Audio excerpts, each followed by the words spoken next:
Hi everyone, Dhru Purohit here. There's a key nutrient out there that's connected to almost every single major chronic disease that people are suffering from and daily symptoms that a lot of people are suffering from, including sleeplessness, muscle cramping, and even lack of focus. This key nutrient is so essential that it's responsible for over 600 enzymatic reactions in the body. That means when you don't have it, there's 600 things that aren't happening or aren't happening as efficiently. And by the way, get this, in North America, 60% of people are not getting enough of this key nutrient. What is it? Stay tuned for today's conversation. And I'm joined with my co-writer and co-host for today's podcast, Taylor Groff, who is a nutritionist trained in functional nutrition. She works with me on my Try This newsletter. And today we are bringing you one of our top newsletters, and it's all on the key nutrient that's out there that is responsible for over 600 enzymatic reactions in the body. And that key nutrient is magnesium. And on today's episode, we're going to go into a whole bunch of topics on magnesium, a true deep dive, including why magnesium is so important, what functions in the body it supports, why we're so chronically deficient in magnesium, especially living in our modern society that we live in today, what sources magnesium can be found in food, and what sources it can't be found in food, or maybe not enough in, top supplement recommendations that are out there from companies that we both trust, and what you can do today to start making progress in filling the gap of magnesium that might be in your life related to these deficiencies. Let's jump right in. By the way, before we do, go to DhruPurohit.com and you can sign up for our newsletter every Friday morning. You get a newsletter, a deep dive. This is one of them that we're covering on the podcast, where we go deep into a particular topic and we'll help you take your health to the next level. DhruPurohit.com. You can find in the show notes, and you can sign up for free there to get the newsletter every Friday. Okay, let's jump into today's topic on magnesium. So there's a question that I get on a regular basis from my friends, family, and newsletter and podcast listeners. And that question is, Dhru, I always hear how important magnesium is, but can you give me a deeper breakdown? Can I get it from food? And if I can get it from supplements, there's so many different forms that are out there. Which ones would you recommend? Now, each form of magnesium has its purpose. Some share similar functions, others have totally unique ones. The actions of a particular form of magnesium largely depend on the molecule it's bound to. We'll explain a little bit more about that in a second. That's why I wanted to create today's episode and newsletter to back it up. You can find the newsletter in the link below to clear up any confusion around two major things. Understanding the importance of magnesium overall. That's most important thing for today's episode. And then B, helping you decide which magnesium supplement is best for you, including which form based on your specific needs. And as always, if you're under any medical supervision at all for anything, always check in with your healthcare practitioner. You know the deal on that. Now, I'm not going to get into every single form of magnesium that's out there. There are a lot, but we will, myself and Taylor included, we will touch on 8 of the main ones that we think people can get the most benefit from. Now, before we get into that, I want to highlight some of the major functions of magnesium in the body to get you excited about the role that magnesium plays and where symptoms of deficiency might show up and where proper supplementation could be potentially helpful in alleviating those symptoms. So, what does magnesium do in the body? Magnesium is the electrolyte gatekeeper of our cells. It lets potassium and calcium into the cells to conduct electrical currents that are responsible for our heartbeat, the contractions and relaxations of muscles, nerve firing, neuroplasticity, ATP production, which is central in us producing energy, DNA repair, and so much more.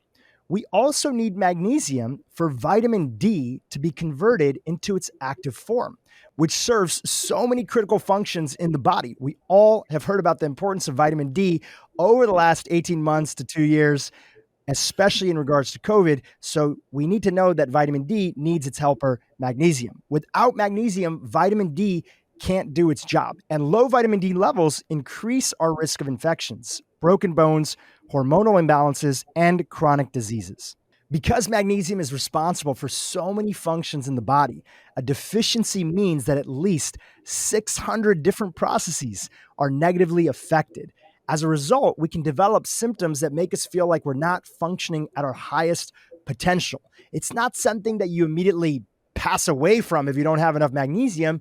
You just slowly, over a period of time, get less and less optimal in your function, which is truly harder to notice, which is why we're sounding the alarm about this key nutrient. So the question is, why are we so deficient in magnesium in the first place?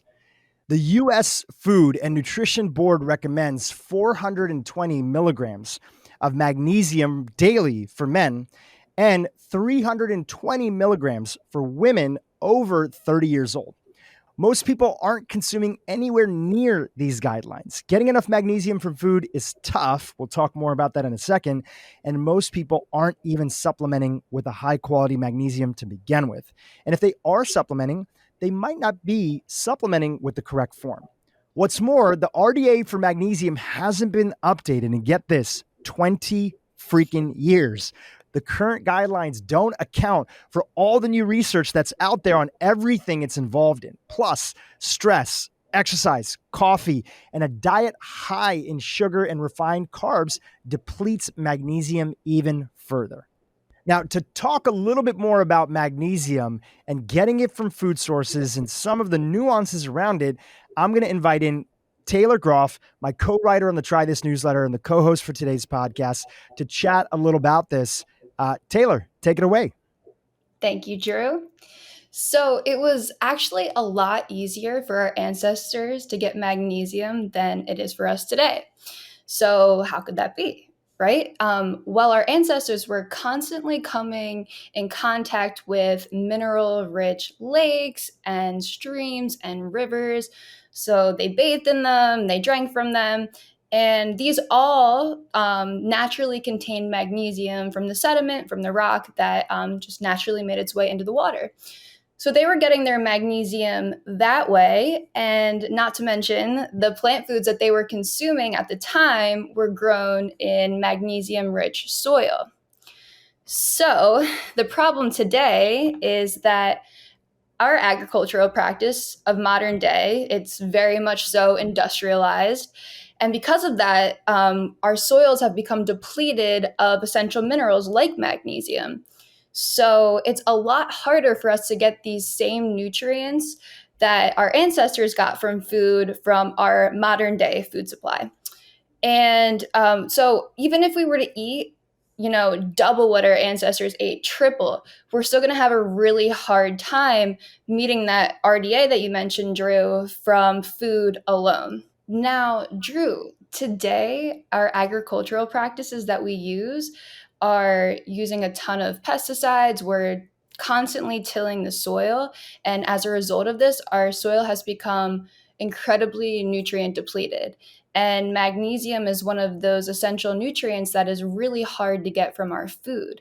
And that's especially plant-based foods. That's where we get magnesium from the most. And in order to reach that RDA that you had mentioned just now, we'd have to eat double, maybe even triple the amount that our ancestors did just to get those same benefits of magnesium. And like I had mentioned, magnesium is found in a lot of plant-based foods. So the reason being that magnesium is abundant in plant foods is because magnesium is located at the center of plants' chlorophyll molecules, which is why leafy green vegetables, avocados, nuts, almonds are a really great source of magnesium. Seeds, they're all great sources. However, only 30 to 40% of magnesium is actually absorbed by the body because magnesium is bound to these things that we call anti-nutrients. And anti-nutrients, in this case, I'm talking about phytates. They bind to the magnesium and they make it a lot harder to be absorbed and used by the body. So, despite its low absorption rate, the food matrix does play a really significant role in raising our magnesium levels. Research shows that diets rich in magnesium containing foods can effectively boost your levels and prevent against chronic diseases like pancreatic cancer, that's been in the research a lot recently, and dementia. Some other good sources of magnesium include dark chocolate and pumpkin seeds. Dark chocolate contains 50 milligrams per ounce, and pumpkin seeds contain 168 milligrams per ounce.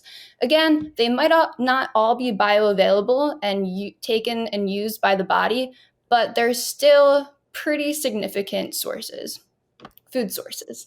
Taylor, just to jump in here, I know that for a lot of people, they get excited when they hear that dark chocolate is a good source of magnesium. And I know that it's one of my favorite sources, something that is low sugar, high in organic cacao and other things like that. I prefer dairy-free.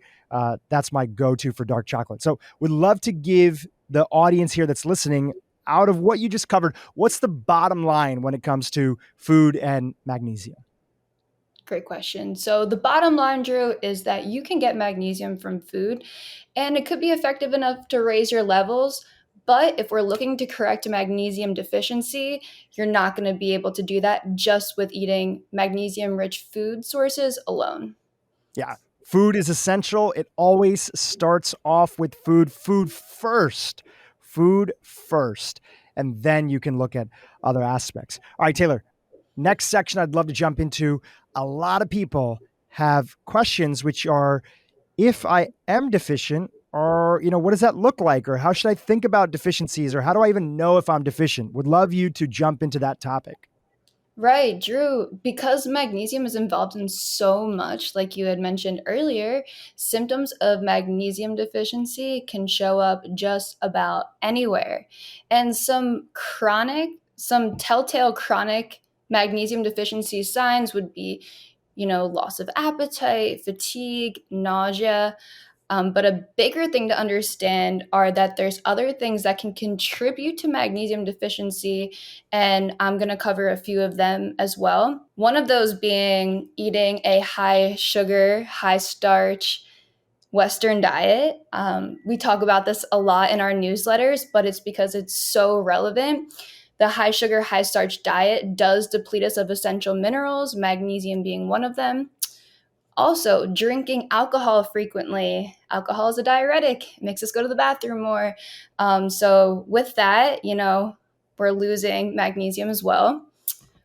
Certain medications, proton pump inhibitors, major link there to magnesium deficiency. Diuretics, like we had mentioned with alcohol, any diuretic sort of medication, even caffeine, coffee can deplete us of magnesium.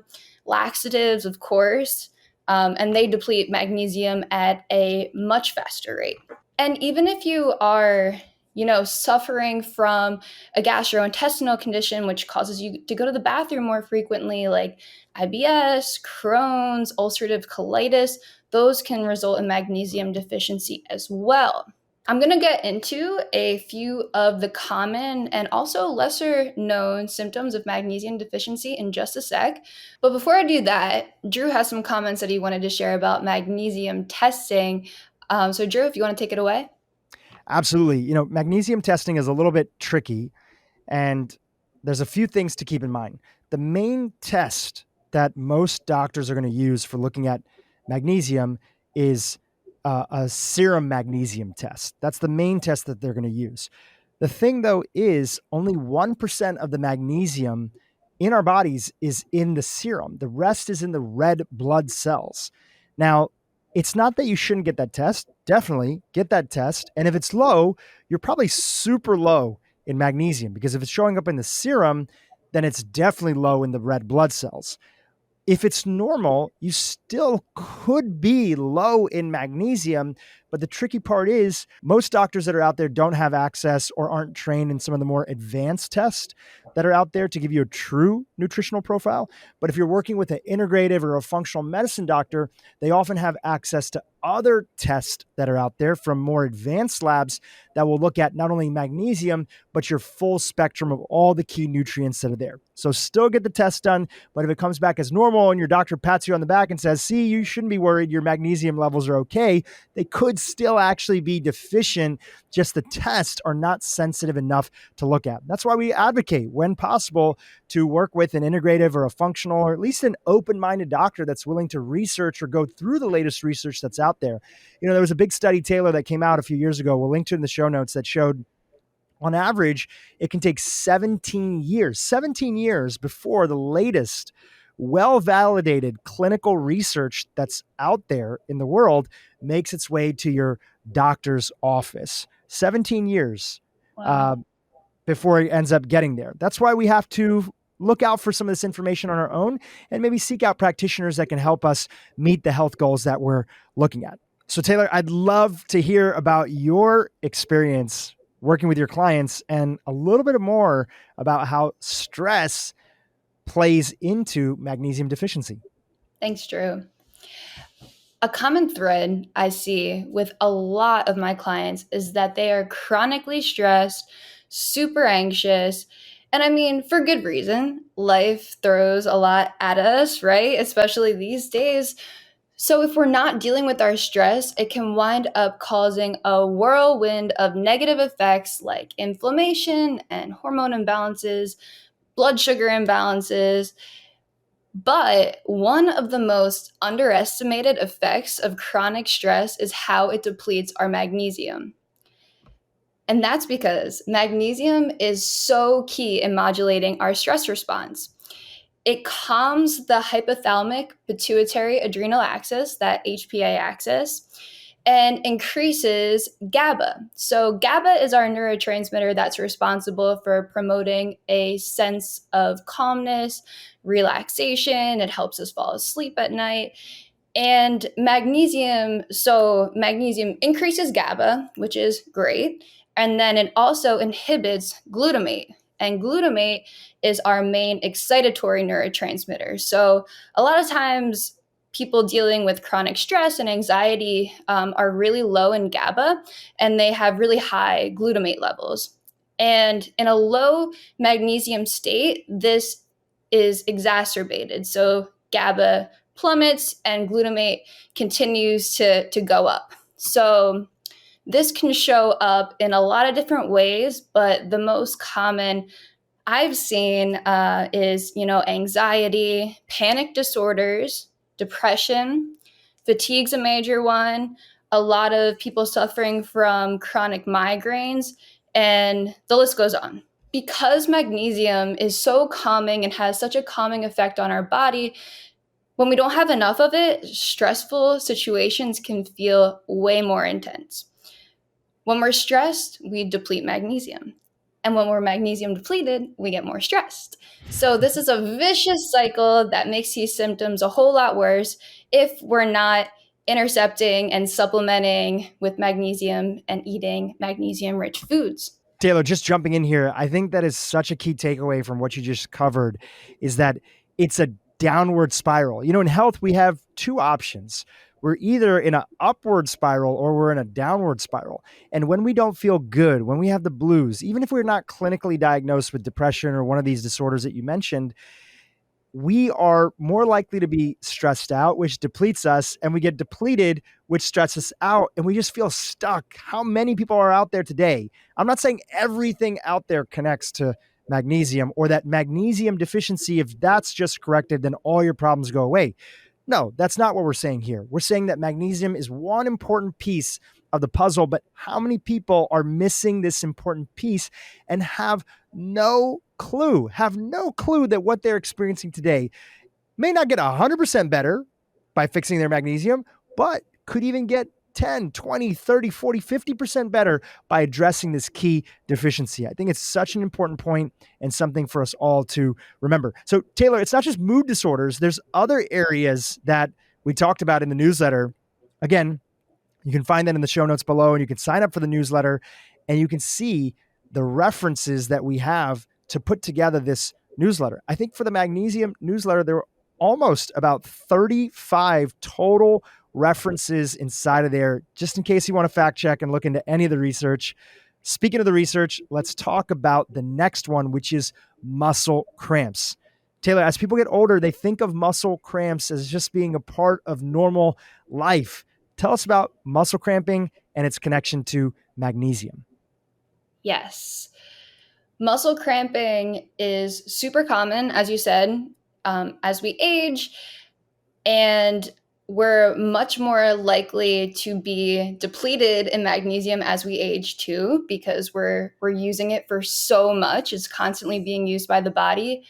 But a key point with muscle cramping is athletes, people who are physically active. Drew, have you ever had those days where you're going out for a hike, or, you're going to play tennis with your friends and you just feel like, bleh, like you just feel like your muscles have no energy? Absolutely. Growing up, that was the story of my life. I played in soccer. I played tennis. I was very, very active. And even though I was young, I had muscle cramping all the time. And I had no idea how deficient I was in so many key nutrients. I didn't do magnesium testing at the time, but I'm sure I was deficient in that as well. Right. And you were also eating your vegetarian diet, right? Which was like high starch, high sugar, which depletes magnesium. So Absolutely. Processed vegetarian food during the day, healthy home cooked Indian vegetarian meal at night. Shout out to my mom for keeping me alive with at least one healthy meal in the evening. But oh my gosh, junk food day and night, vegetarian junk food day and night during the day, which definitely contributed to my muscle cramping for sure. yeah, for me, I notice it even when I'm out walking my dog. Like I'll take her for a long walk around the neighborhood and I'll just feel fatigued, and there's no rhyme or reason to it. But when I do have those feelings, I know, maybe it could potentially be that I'm running low on magnesium. And again, like you mentioned, Drew, there's no silver bullet here. There's no end all be all solution. Magnesium isn't the cure for everything, but it does play a huge role, especially when it comes to muscle cramping. And here's why. We need magnesium to contract and relax our muscles. We need magnesium to absorb glucose from our bloodstream and bring it into our muscles. We need magnesium to get rid of lactate, this stuff that builds up when we're working out a bunch. When we're doing long bouts of exercise, we are depleting our magnesium as well as other essential electrolytes like potassium, sodium, calcium. Through our sweat, we're using these to power our muscle movements. And this causes lactate to build up. It causes dehydration, and it also causes these muscle cramps. Because it's needed to produce ATP, magnesium gets used up during an intense workout. That, combined with lactate buildup and dehydration, can really make your muscles feel fatigued. Another way magnesium deficiency is related to cramping is in the context of PMS. I see a lot of menstruating women, from 18 young teens to their 40s. These women have horrible, horrible PMS symptoms. And a lot of this could be rooted in magnesium deficiency. At least that could be a part of the equation. So we're always supplementing with magnesium in women who are dealing with painful PMS symptoms. The next role that magnesium plays in our body is regulating our cardiovascular system. It's a key nutrient that's involved in having a healthy heartbeat and smooth blood flow. And the reason being is magnesium enhances nitric oxide production. And nitric oxide is what dilates our blood vessels and allows blood flow to flow smoothly and freely throughout our body. And if we don't have enough magnesium and there's too much calcium in the bloodstream, that is going to cause our blood vessels to constrict. It's going to cause our blood pressure to go up, and it can contribute to plaque formation in the arteries. So magnesium deficiency is a serious risk factor for heart disease. The last and final bullet point, Drew, I want to talk about is constipation. And even though constipation might not be caused by magnesium deficiency, magnesium definitely can play a role in the solution.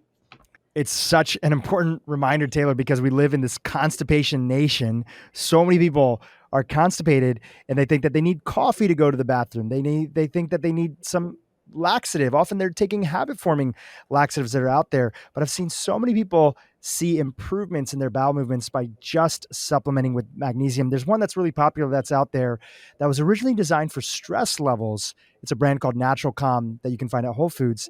And what people started to notice when I would recommend magnesium for them to take is that a lot of people would come back and say, this is a little weird, but it's easier for me to go to the bathroom first thing in the morning. I'm like, yep, magnesium is related to our ability not to get constipated. So I appreciate you noting that in. And thank you, Taylor, for covering all those different areas: high blood pressure, muscle cramping, anxiety, headaches, insomnia. Magnesium is the common link. All right. Now that we know how magnesium deficiency can present, let's talk about how to resolve it. If you're in the wellness space, which you probably are, if you're watching this on YouTube or you're listening to this on Apple Podcasts, you've probably known that there are a million different forms of magnesium that are out there.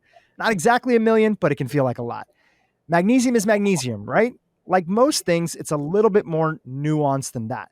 The form you supplement with matters. Whatever molecule magnesium is bound to, usually an amino acid, will enhance its absorption and function inside of the body. In addition to eating magnesium rich foods, food first, that's always an important place to start off with, I want to introduce you to 8 different forms of magnesium, popular forms that are out there that have a lot of research behind them. And you can think of this as your own magnesium cheat sheet. Hopefully, this will help you decide which one is the right one for you, depending on your goals. And by the way, I have some links to my go-to brands that are in the show notes to check out and in the newsletter, but you can always support your local health food store or co-op to see if they carry them, as long as they're from the high quality brands that we know and trust that are out there. And if you're looking, by the way, just to increase your overall magnesium levels, don't worry, I got you with my recommendations that I'll cover in just a second. So let's get into the protocol, which is our magnesium cheat sheet. I know everyone knows this, but I have to say it anyway. Even though magnesium supplementation is extremely safe, it's always best to consult with your healthcare practitioner before taking any supplements and deciding on the appropriate dose that's out there. Everyone's different, but a good place to start is around 200 milligrams once per day and slowly increase your dosage based on recommendations from the brands or, again, your healthcare provider. As you'll see, some of the forms of magnesium have a laxative effect, some of the forms that we'll be covering, so you'll want to be extra careful and ease your way into those so you don't have to be scrambling to the bathroom at random times during the day. All right, my top forms of magnesium. Let's start off with the first one, magnesium glycinate. Magnesium glycinate is a form of magnesium bound to the amino acid glycine that has a high bioavailability without a laxative effect. This is why so many functional medicine doctors use it when it comes to boosting just general magnesium levels that are there. Taking a higher dose, 500 milligrams or more, can help you raise your blood levels of magnesium. Magnesium glycinate also has a calming effect that's great for people that are suffering with anxiety and sleeplessness. And if you end up taking it for sleeplessness, you have a hard time falling asleep or staying asleep, it's best to take that dosage if you're taking 500 milligrams later on at night to get the maximum effect of relaxation before you go to sleep. Now, for each of these forms of magnesium, we have a recommended suggestion out there from a brand that we know and trust. And where we have a partnership with them, we'll let you know. We always want to be transparent with that. In general, what I want to share is this. Because quality matters, we generally steer people towards ordering from what we call the doctor's brands. These are brands that are out there that many doctors that are in hospitals or private clinics or seeing patients, they trust these companies to do really source testing to make sure that the end supplement that they produce actually is what it says. There's a lot of shadiness in the world of supplementation, and that's because supplements aren't regulated. Now, I'm not advocating that they should be regulated. I'm just saying because they're not regulated, you can pretty much put anything in a bottle or you can get anything from a different country that's out there and nobody's really looking at it to vet it to see if it's actually the case. There are companies that are out there that produce higher quality products that are here. And again, the doctor's brands that are out there are a good general recommendation. That includes companies like Pure Encapsulations, Metagenics, Thorne, Designs for Health, Claire Labs, just to name a few. And there's many more that I'm sure we'll include in the show notes. For magnesium glycinate, Pure Encapsulations magnesium glycinate is a great source. Okay, let's go to the next form of magnesium. It's called magnesium L-threonate, a form of magnesium bound to the amino acid threonine that helps treat anxiety, depression, and PTSD. Magnesium threonate crosses the blood-brain barrier and has been shown to improve cognition, memory, and enhance neuroplasticity. Here's something that's pretty cool. Stanford University is currently conducting a clinical trial on magnesium threonate as a treatment for Alzheimer's and dementia. That's pretty interesting. Speaking of Stanford, my friend Dr. Andrew Huberman talks a lot about this form of magnesium. It's one of his favorites for its brain boosting and anti-anxiety effects, making it an excellent option for day and night. I know I've been taking magnesium threonate since Andrew Huberman talked about it. Taylor, I think you've been taking it too. Do you have a little personal anecdote that you want to share about it? Yeah, I would love to chime in about magnesium threonate because after listening to Dr. Huberman talk about it so many times on your podcast and a few other podcasts, I had to give it a try because I do struggle with anxiety during the day sometimes. And I thought anything that I could take that would sort of calm me down, but not be so relaxing that you want to take a nap. So I thought I'd give it a try. And I have to say, Drew, I have noticed a significant difference in how I feel throughout the day. I feel a lot calmer. And I think a lot of that, like we mentioned before, could be due to the magnesium increasing those GABA levels and inhibiting the glutamate. So it's helping to modulate that HPA axis and the stress response. And I actually started taking the life extension version. It's called Neuromag, and it's super high quality. Life Extension is another really, really great brand. I recommend it all the time to clients because, like you mentioned, a lot of supplements aren't fact checked, and Life Extension runs all of their supplements through clinical trials.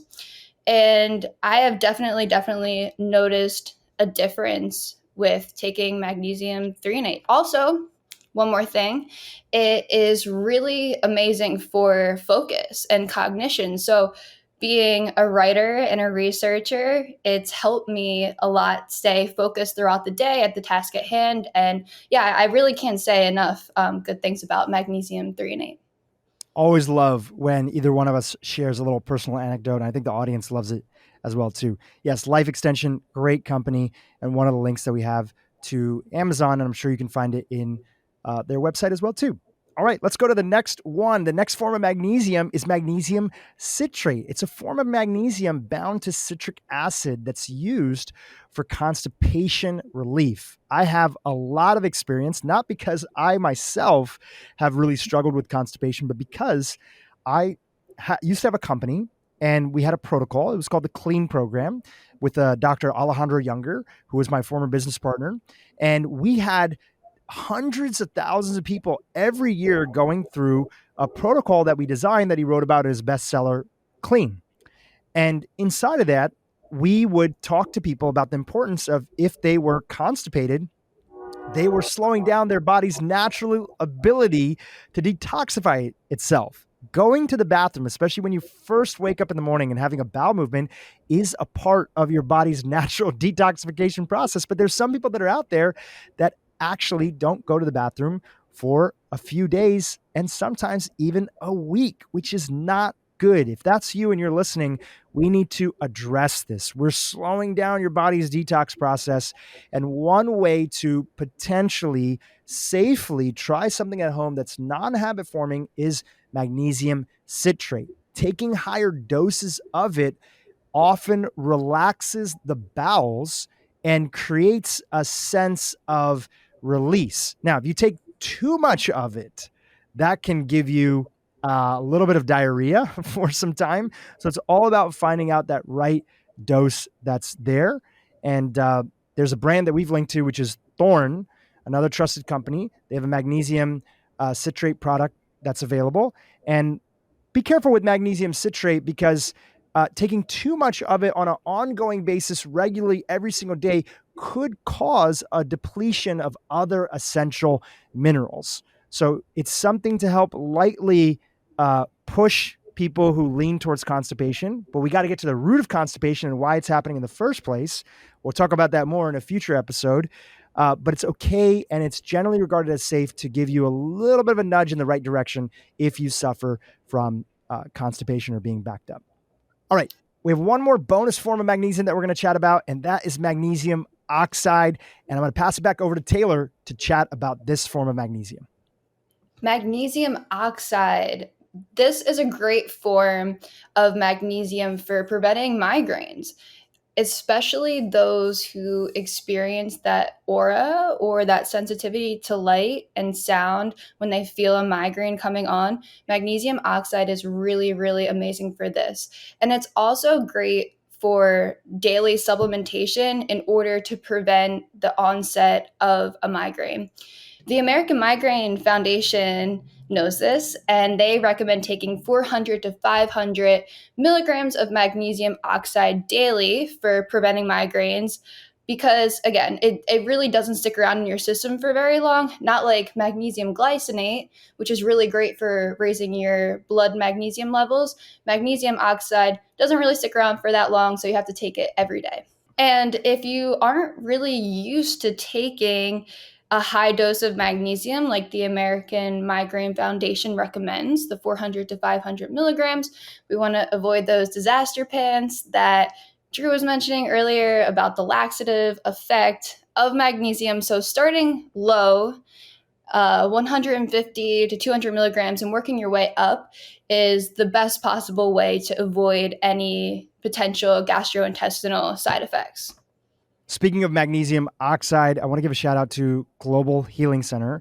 We don't know them, no affiliation with them, but they actually have a really great magnesium oxide that people use primarily for constipation. And that's another option in addition to citrate. It's sometimes a little bit more gentler than citrate. So it's another option for people to try. And it's not habit forming as well, which is great. So Taylor, I know we have a few more bonus sections on other types of magnesium that we want to cover. So I'm going to pass it back over to you to talk about those. Thanks, Dhru. Magnesium malate is the next one I wanted to cover, and that is a form of magnesium that's bound to malic acid. And magnesium malate has been shown to be really helpful for supporting energy production, and therefore it's been really awesome for athletes to use to help enhance their athletic performance, to reduce muscle fatigue, and it also promotes a feeling of calmness without so much so that you're feeling sleepy. And this is great for athletes and other people that are really active, constantly in the gym. And this is a great form for them to take during the day for their workout or for energy production. And as a bonus, it also helps with anxiety. I know, Dhru, we personally don't supplement with magnesium malate on its own, but it's a good one to know about, especially if you're really active. The next form of magnesium to cover is magnesium taurate. And this is a form of magnesium that's bound to taurine, and that's an amino acid that's really helpful for energy production, for muscle recovery, and for stabilizing blood glucose. And it's also been shown to help regulate blood pressure in animals. There's no human studies that we're aware of right now with magnesium taurate, but there are animal studies that show that it can also help regulate blood pressure. The next form of magnesium to cover is magnesium orotate. And this is a form of magnesium, Dhru, that is bound to orotic acid, and that promotes heart health, calmness, cardiovascular fitness, and it also helps repair tissue damage. The evidence for magnesium orotate points towards it being useful in the prevention and treatment of heart disease, but again, we definitely need more studies on this. And the final forms of magnesium I wanted to mention are those that are very popular for their absorption transdermally. So that means through the skin. That's magnesium sulfate and magnesium chloride. These forms of magnesium are primarily absorbed through the skin, and the primary form of magnesium sulfate, that's your Epsom salt. So that's what we use for soaking, for muscle relaxation, for just all around relaxation. If you're taking a bath, or just soaking some sore muscles. And magnesium sulfate and magnesium chloride are also very effective for promoting a state of calmness and relaxation. And that's why we love to use them when we're taking a bath, because it just adds to the overall aesthetic of calmness. Now, magnesium chloride is used for soaking, but it can also be taken in supplement form. And we want to be careful for this one too, Dhru, because it can have a laxative effect as well. So just like magnesium oxide, where we want to start low and work our way up, same applies here. So a low dosage around 150 to 200 milligrams would be perfect for magnesium chloride. We want to make sure that we're getting a high quality source. If we are using Epsom salts or the magnesium chloride, they come in flakes if we're using them to soak with. So trying to find one that's organic. The one that we have recommended in our newsletter is Sky Organics Epsom salt. And then for magnesium chloride, Ancient Minerals magnesium chloride is also a really high quality brand. And again, we just want to make sure that it's coming from a good source if we're soaking our whole body into it and absorbing it through our skin. All right, thanks, Taylor. Those were all the different forms of magnesium. There's plenty more that are out there, but we wanted to cover some of the top ones that people could be paying attention to and know what's out there in the marketplace with some of the recommendations. Again, if you want to find the references and you want to find the product links, check out the newsletter below so that you can see the direct link to find those ones. Taylor, there is one component that we want to mention in the context of magnesium, which is another nutrient that plays a sort of cofactor role when it comes to magnesium. And there's a clinical study that you've pulled together that you'd like to highlight that demonstrates this. So I'm going to pass it over to you to chat about vitamin B6. Yeah, a clinical study that came out of France found that a combination of 300 milligrams of magnesium daily combined with 30 milligrams of vitamin B6 was more effective at improving symptoms of severe stress than supplementing with magnesium by itself.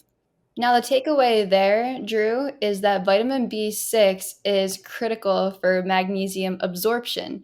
In order to absorb magnesium, we need vitamin B6. And here's another really key point. The magnesium and vitamin B6 duo are very key in supporting women with PMS as well. You just need to make sure that you're getting the active form of vitamin B6, which is pyridoxal 5-phosphate, P5P. That's what you'll typically see on the label. And that's the active form of vitamin B6. And that is ensuring that it's in its bioavailable form to be absorbed by the body so that you can absorb all of that beautiful magnesium as well.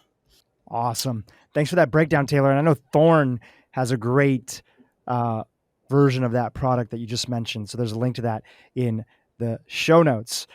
All right. One more recommendation. In our newsletters, we call this the splurge section.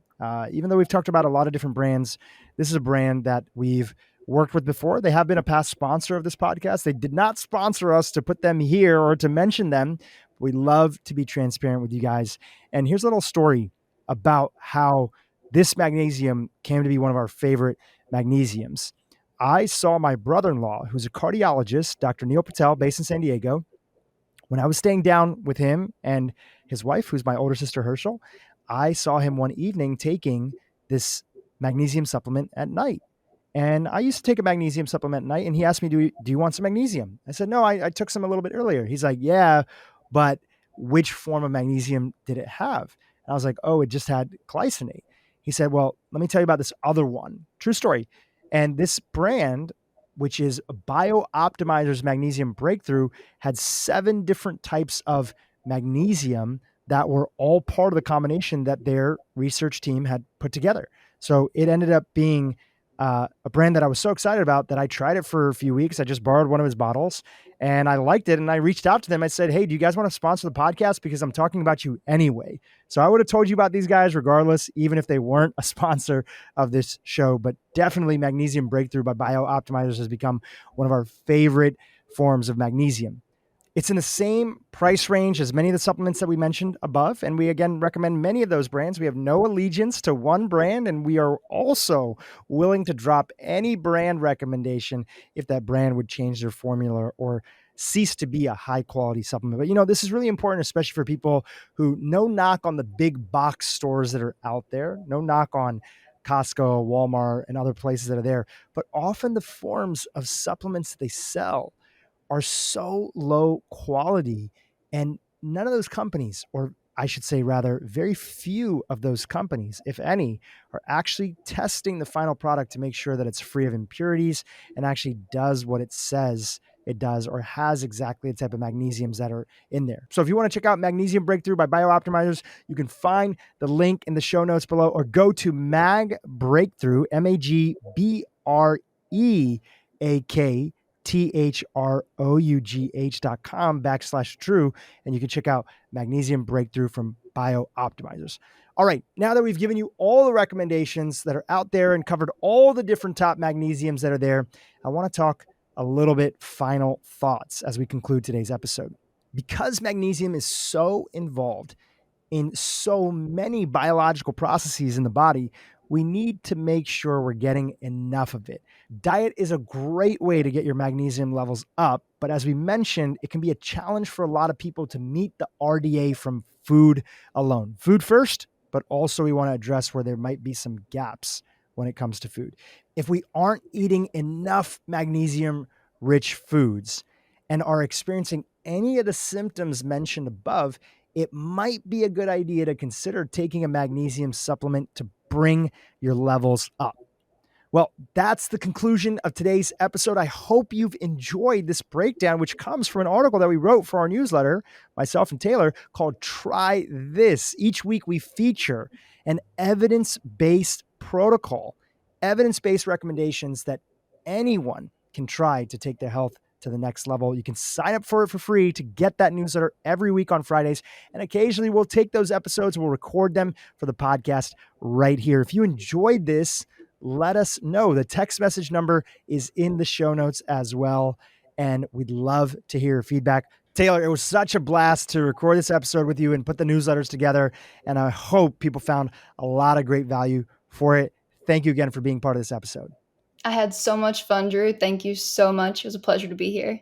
And audience, thank you for listening all the way through. If you know someone in your life who's struggling and trying to make sense of their supplementation game or magnesium as a topic, or even their mood and food, forward them this episode and the newsletter. We truly appreciate it. And we'll see you next week.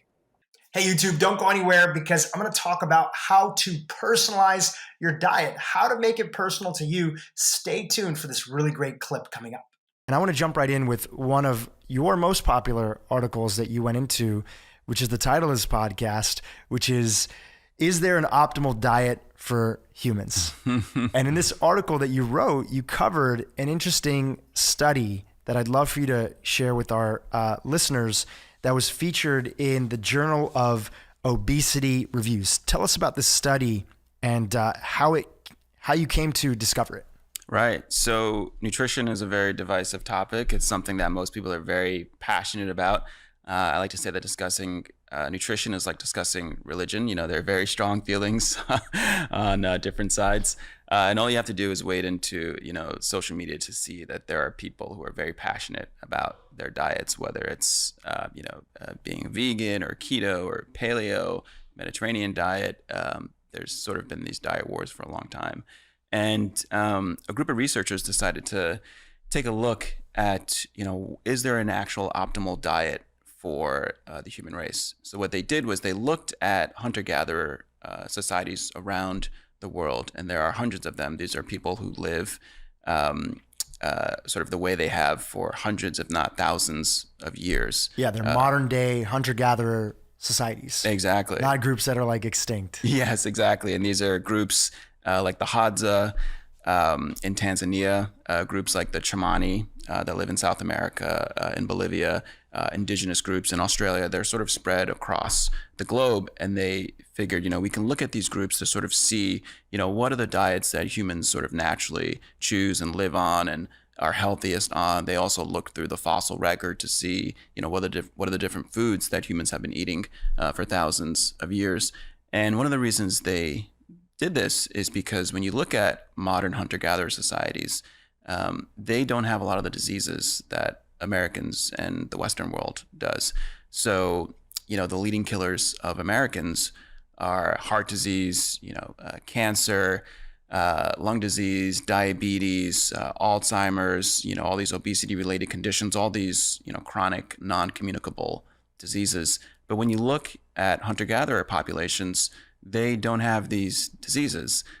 They tend to live to old age pretty free from heart disease, from obesity, from diabetes. These conditions are very scarce.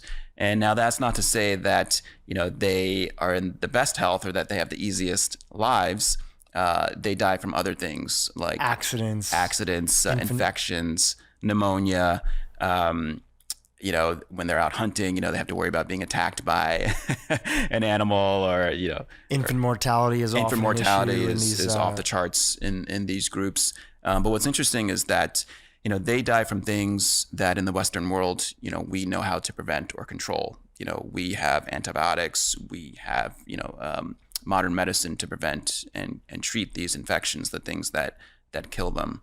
And so there's sort of a mismatch in our sort of world where we are dying from diseases today that we didn't die from 100, 200, thousands of years ago. And you still see that today in modern hunter-gatherer groups. They are pretty free from these chronic diseases that take, a lot of lives in the United States and across the developed world. So tell us a little bit more about the study and some of the things that they were looking at, especially when it came to the diet. What did these groups have in common? And did they finally discover the one or two foods that we should all be eating in the same diet that we should all be on? Yeah, so they said, we know that nutrition, diet plays a huge role in health. That's pretty well established. So when you look at all these groups, hundreds of them across the globe, you look at, the fossil record and see what humans have been eating for thousands of years, what is the optimal diet? And it turns out that there is no optimal diet. Shocker. Yes, shocker. That was the twist. It turns out that humans can do very well on a wide range of diets. There are hunter-gatherer groups that, live on a diet that's 80% carbs. There are some that live on a diet that's, pretty scarce when it comes to carbs. There are some that eat mostly meat, some that eat mostly plants, but they did find some pretty broad strokes. So they found that pretty much across the board, they eat a mix of meat, fish, and plants. They found that they get a lot of fiber in their diets, many times the amount of fiber that Americans and people in the developed world get. They find that in some cases they actually do eat sugar as well, but not the kind of sugar that we normally eat. They get their sugar from honey. Right. Honey was the only source of sugar that they had access to. Pretty much. And they find that some of these groups actually love honey. It's one of their, coveted food sources among the Chamani, for example, and some other groups. But it's pretty seasonal. During the dry season, the Chamani, the Hadza, who live in Tanzania, which is, one of the oldest hunter-gatherer groups on the planet. They actually are known for having, the oldest human diet, which dates back thousands of years. During the dry season, they will eat a lot of meat. During other seasons, they will get up to 20% of their calories from sugar, or from honey rather. And they do very well. They have, they live pretty free from heart disease, obesity, diabetes. So they manage to do very well on this varied diet. And you sort of see that across the globe, that humans can do very well on a wide range of diets. When you were reading this study and you were looking at some of the findings, what came up for you personally, I know you have a passion for nutrition yourself. In addition to just writing about it, you're very interested in it. You have a passion for exercise, for working out. You're just generally interested in these topics.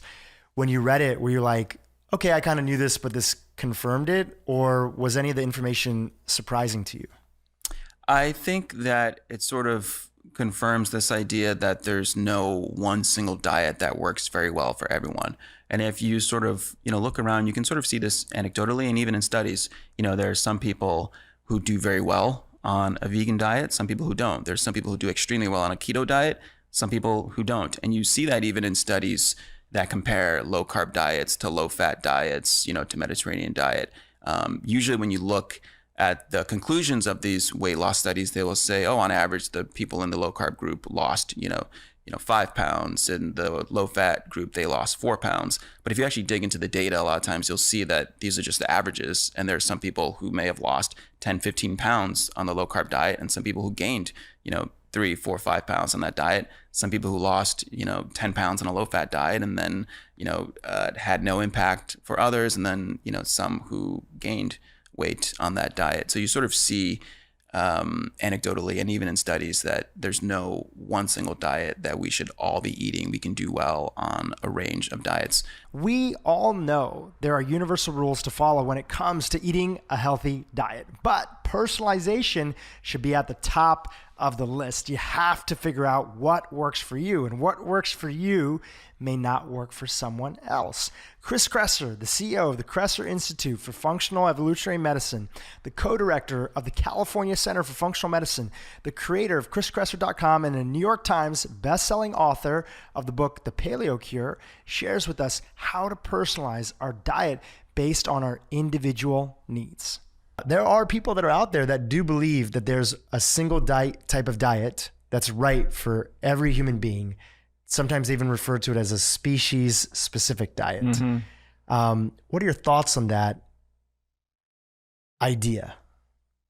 I think it's demonstrably false, but with a caveat. So I think the phrase species-appropriate diet does have some validity to it, because there are certain foods that human beings as a species are very well adapted to overall, right? So for 2 million years, we've been eating primarily meat and fish, fruits, wild fruits and vegetables, nuts and seeds, and some starchy plants. Those have comprised the basic human diet in various proportions, depending on where you are and what groups you're looking at, for 2 million years. Okay, so we know that we're pretty well adapted to eating those kinds of foods.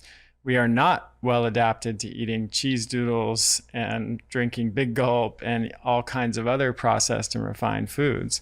So I think it is possible to make some general statements about what is appropriate for human beings in general.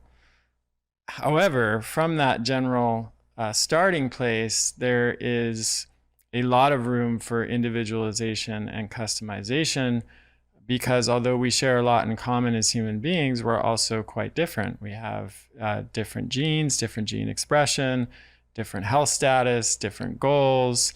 So if you imagine a sedentary office worker, for example, who is 60 pounds overweight and has type 2 diabetes, that person clearly has different nutritional requirements than perhaps an Olympic athlete training for their next competition who's lean and trying to build muscle and optimize their performance. But unfortunately, that gets lost in the debate or discussion about what the best diet is. And some people might recommend a ketogenic or a low carb diet for both of those people. I think most Olympic athletes will tell you, if they're training 8 hours a day, that a ketogenic diet or a low carb diet is simply not going to cut it. It's not going to work. They're not going to be able to even compete at the level that they need to. But there are many more examples. Women with hypothyroidism may not do well on a ketogenic or a low carb diet, and I'm sure we can go into more detail later. But the main point is that there are some commonalities, I think, that we can point to for human diet, but beyond that, the key to success actually is personalizing it to meet your needs. In my book, my first book, The Paleo Cure, I argued that a good starting place for most people would be about somewhere between 20 to 25% of the diet as carbohydrate. More than that, perhaps, if you're really a highly active person like an athlete. Maybe about 20% to 25% protein. Again, like the higher range if you're an athlete and you're working out a lot. Lower, 15 to 20% if you're just going for general health. And then the rest is fat, healthy whole food fats like avocado, coconut, olive oil, olives, tree nuts, etc. And see how you feel. And if that's working for you, great. If you have certain other goals like weight loss, for example, you might shift more towards the low carb end of that spectrum. So you might drop the carbohydrate intake below 25%, go down to 20 to 15%. You might increase the protein a bit because protein is the most satiating macronutrient that we eat. It means it helps us feel satisfied. So it's more likely to lead to weight loss. Whereas if you, again, are an athlete and you're training hard and not even a professional athlete, you're just doing really glycolytic activities like CrossFit or weightlifting or explosive martial arts or anything that's explosive, then eating more like 30 or even 40% of your calories as carbohydrate could be a better fit for that person. Somebody who has Hashimoto's or a thyroid condition, fasting or low carb diet sometimes can reduce the conversion of T4 to T3 because insulin is required for that conversion. And if you're on a really low carb or keto diet or you're fasting a lot, your insulin will be very low, which is good for blood sugar, but maybe not great for thyroid. So in that case, they might want to add a few more carbohydrates, or if someone's feeling really low energy or fatigued, or they're not sleeping well and they've been doing a low carb diet, sometimes adding some carbohydrate back can be helpful. While we all have a lot in common as human beings, and there are certainly nutritional guidelines applicable to all of us, we're different in important ways too. We all have different genetics, constitutions, health status, activity levels, lifestyle, and goals. And all these factors determine what an optimal diet is for each and every one of us. Thank you for tuning in to today's mini episode. I hope you enjoyed it. Please, if you feel excited about these episodes, share them with a friend, leave a review, or check out our featured guest, Anahad O'Connor and Chris Kresser. The links to their social platforms are in the show notes.